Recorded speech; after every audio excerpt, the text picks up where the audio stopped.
Hey everyone, I want to show you why, if you can, why you should not use metal posts and why you should try to use fiberglass.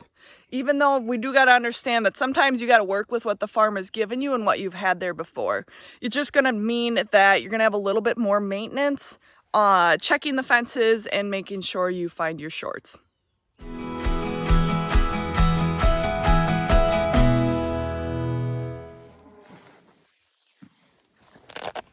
All right, I'm going to try to single-handedly do this. We're going to see how this goes. This is what I have with me. This is the voltmeter I have that I'm using today. Let her slide down. This needs to be placed in the soil, in the ground. And what I'm going to do is I'm going to set this up so I can connect onto it. Maybe I'll set it this way so you can see that. I'm going to take my clip. My fence charger is on. To shut your fence charger off, pull that off or pull your negative off. Either take your positive or your negative off and you'll shut the energizer off. So I'm going to clip onto here.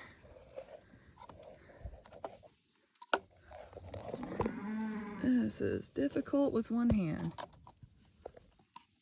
Okay. As you can see, this does a great job. Pull it off the battery. Clipped on. It's high. It can't even read it. I think this reads up to 10,000 volts.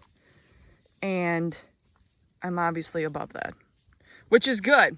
Now I'll put it on my fence so you can all see that what happens when you have a short.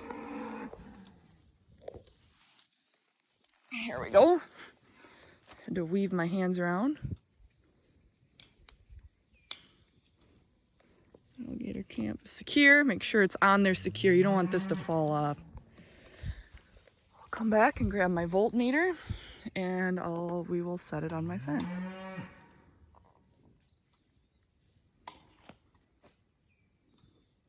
Oops, I got something wrong here.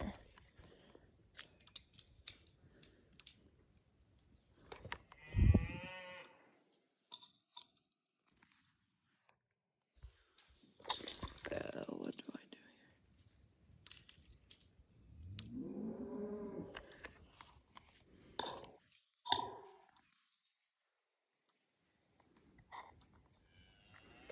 here? I obviously have a short in my fence because I'm not getting any voltage. Something's not right. We'll have to look into that.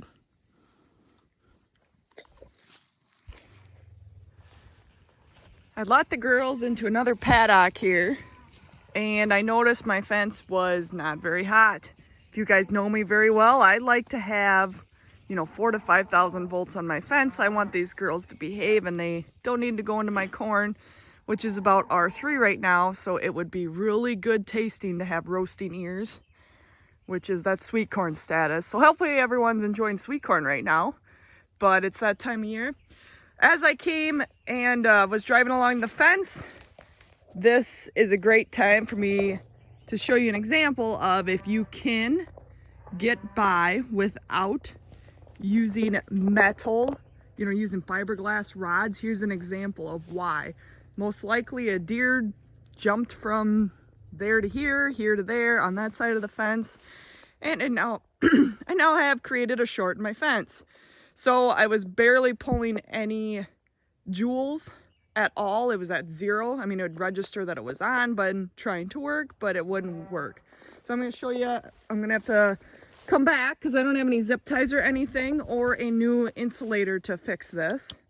But I always carry stakes with me along with a couple reels just because the darn bulls don't want to behave. I've got one red bull that likes to get out, and so once again I need to make sure my fence is hot.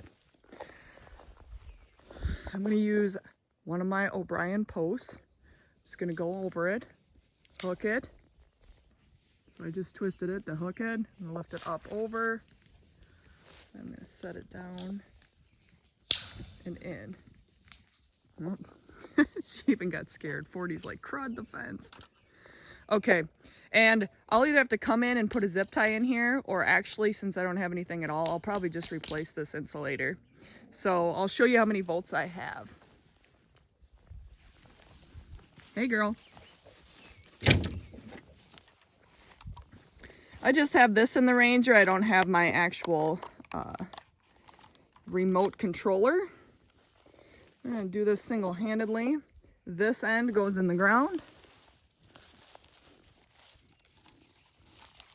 And this remote comes up, and you can set it on either wire. It's all charged by the same thing. And we're at a 3.1. So I probably have another short somewhere, but it's way better than having a 0, which is what it was before.